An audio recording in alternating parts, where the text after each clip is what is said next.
propaganda é uma das ferramentas, a publicidade é uma das ferramentas que vai, digamos, atuar junto com muitas outras. Não adianta nada eu fazer tudo isso, chegar lá na loja, não ter produto.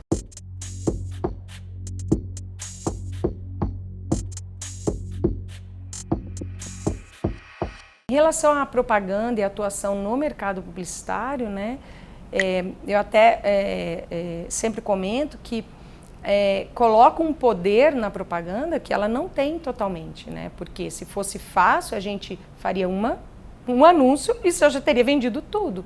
E as coisas não funcionam assim. A propaganda, ela parte do processo comercial da empresa, e não é só isso, porque ela tem outras funções, como ajudar a gerar reputação, construir uma história da empresa com o cliente, tornar aquela marca, então, disponível, que a pessoa lembre que aquela marca existe. Mas não adianta você construir uma história se o produto não te entrega. Se você precisou de um atendimento ou de um suporte da empresa e ela não te ofereceu. Tanto que esse caminho propaganda igual vendas, ele não pode ser descrito de maneira direta. Você não faz uma propaganda e você já pega o resultado de venda aqui.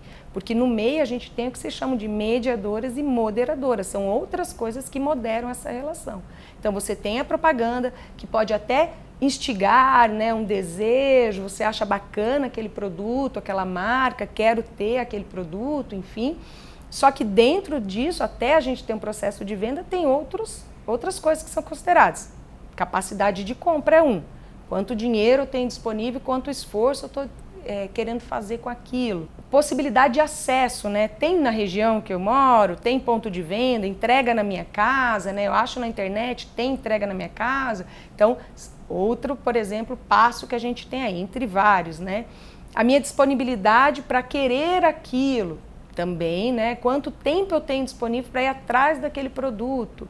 Quando eu chego lá, efetivamente, o ponto de venda, pensando no ponto de venda tradicional, a venda, o vendedor, a relação, se eu acho o meu tamanho, então tem muitos elementos que computam. O que a gente pode trabalhar bom, eu consigo aumentar o número de pessoas circulando na loja, né? Eu consigo aumentar o awareness, a lembrança de marca, né? O quanto as pessoas lembram da minha marca, o quanto as pessoas sabem o que minha marca faz, porque às vezes a gente sabe, né? Tal marca, eu lembro, mas o que ela faz? Bom, eu acho, né? Você tem certeza que você sabe o que aquela marca faz?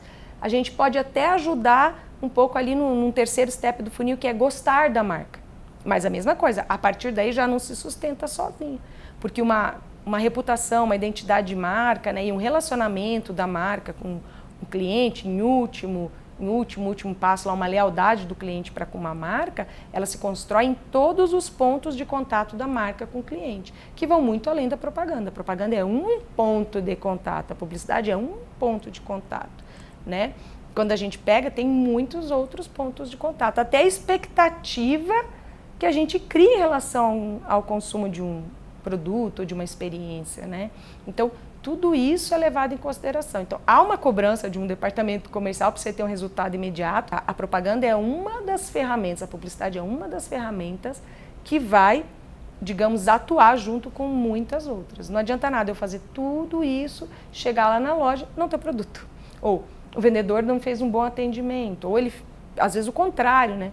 Você chega, o vendedor faz um atendimento tão bom que você acaba comprando mais coisas, ou outra marca. Você se mata para fazer, né, uma propaganda bacana de uma marca de tênis, você vai na loja, a hora que começa a provar, você prova outras marcas, fica mais confortável no seu pé e você acaba trocando, digamos, de marca ali no ponto de venda na hora que você está comprando. Então, tudo isso tem que ser levado em consideração quando a gente fala da publicidade, né? Como eu falei, a publicidade, ela não tem um poder tão grande, ela tem, é óbvio que ela tem uma responsabilidade grande dentro do processo de comunicação e de compra e de uso dos produtos, né? Ela tem um espaço de atuação, mas ela não tem esse poder todo de sozinha motivar e resolver todo o processo de compra. É algo muito maior que depende de muitos outros fatores.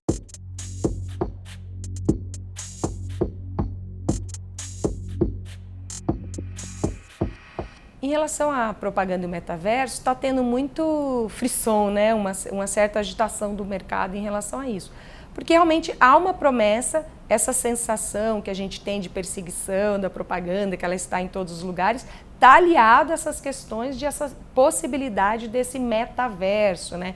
Que seria essa integração macro entre todas as plataformas. Como fala assim, metaverso, dá a impressão que é um outro lugar, né? Essa sensação que a gente tem, que a gente vai ser transportado para outro lugar.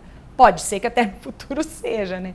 E a propaganda, ela tá muito, e as marcas estão muito antenadas e dentro disso. Eu vejo que ainda tem muita coisa de testar, né? Como os NFTs, por exemplo, né? Então tem coisa que dá certo e não dá.